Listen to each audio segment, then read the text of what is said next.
The story begins with a businessman so powerful and wealthy that even his reflection in the mirror has to pay taxes.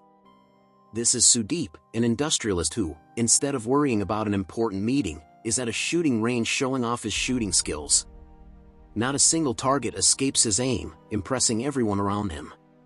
But, as with any cliché movie, Sudeep completely ignores his business partner, Aditya, who is desperately trying to remind him of that very important meeting with a difficult-to-please client. What does Sudeep do? He goes on to teach a young woman to shoot in a, let's say, seductive manner. Meanwhile, in another part of the city, we have Bindu, a miniature artist so dedicated that she even sculpts by moonlight when the power goes out. And, of course, there's Nani, the neighbor in love who would do anything for Bindu, even rigging up a contraption with a flashlight and aluminum foil just to help her finish her work. The problem? Bindu barely knows he exists, shutting the window in his face after finishing her sculpture. We jump to the 3rd anniversary celebration of Sudeep's company, where he shows that his seduction skills aren't limited to the shooting range. After closing a deal with a difficult client, Aditya realizes that the client's wife is the same woman Sudeep was teaching to shoot. Well, of course, he closed the deal. What else do you expect from someone who built his fortune after mysteriously inheriting his late wife's company? Elsewhere, Bindu is facing financial difficulties with her NGO, Project 551, which promotes child education. Someone suggests she ask Sudeep for help, and he, enchanted by Bindu's beauty, generously donates 1.5 million rupees. Sure, because nothing says support for charity like ulterior motives. Days later, he invites Bindu to lunch, but she only has eyes for Nani, who just happens to be at the same restaurant. Sudeep, wounded in his monumental ego, decides it's time to get Nani out of the way. And so, on a dark night, Nani is kidnapped by Sudeep's henchmen and taken to an abandoned warehouse.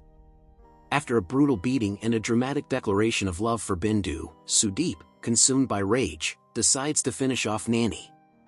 I definitely wouldn't ignore all the red flags Sudeep is waving around like a traffic signal festival, and I certainly wouldn't be walking alone on a dark night knowing there's a villain with a bruised ego lurking around. After Nani's death, something curious happens. His soul reincarnates and lights up a fly egg, and he is reborn as, well, a fly. And not just any fly, but a fly with a burning desire for revenge. The following scenes are bizarre, with Nani trying to adjust to his new life as an insect, discovering that whistling in the wind is the most impact he can have. Now, imagine Sudeep's surprise when the fly he tries to drown in his tea decides it won't be that easy. Fly Nani attacks him with bravery, even though his new form is somewhat limited. In a moment of inspiration worthy of the Lord of the Rings, Nani flies off to find Bindu, determined to protect his beloved even in his tiny new form. When Sudeep tries to get closer to Bindu, the fly is not intimidated, buzzing right into the villain's ear and causing considerable chaos.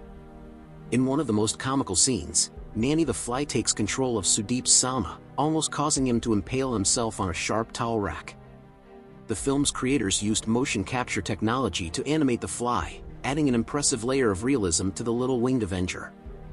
What I found particularly interesting is Nani's transformation into a fly. It reminds me that size doesn't always matter when it comes to revenge and justice. But continuing this bizarre story, Sudeep plans a trip to Delhi with Bindu for the greater good of her organization. He faces a sleepless night as the fly, now our tireless hero Nani, buzzes around, keeping him awake. By morning, Sudeep is a zombie, stumbling his way to the airport. Nani isn't done yet. He orchestrates a traffic jam, causes an accident, and writes "I will kill you" on Sudeep's car window. Meanwhile, Sudeep is descending into paranoia, armed with bug spray like it's a weapon of mass destruction. When Bindu visits, Nani gets furious and attacks, but Bindu, unaware of the fly's identity, sprays repellent on him. Just when it seems like our fly friend is going to kick the bucket, the sprinklers go off, saving him. Here's a fun fact. Did you know the fly's stunts were so impressive that they were inspired by the eccentric maneuvers in the fantasy action film Harry Potter and the Sorcerer's Stone? Who knew a fly and a wizard could share the same level of agility? Nani, with Bindu's help, devises plans more intricate than Ocean's 11 heist. While Sudeep installs high-tech, bug-proof defenses, he doesn't realize Bindu is smuggling Nani inside.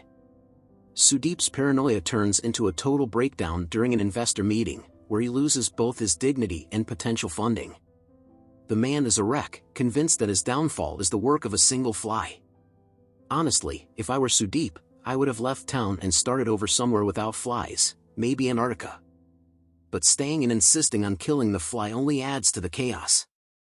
Sudeep consults a black magic expert who confirms his fears. This is no ordinary fly. Rituals, evil birds, smoke-filled rooms, this story has it all. However, Nani, our tenacious hero, manages to turn every situation to his advantage, leading to the final showdown involving a cannon, a needle, and an explosive ending.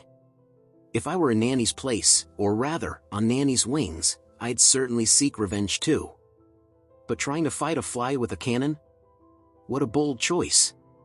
In the end, justice is served with a bang, and Nani, reincarnated once again, resumes his duties as a vigilante fly.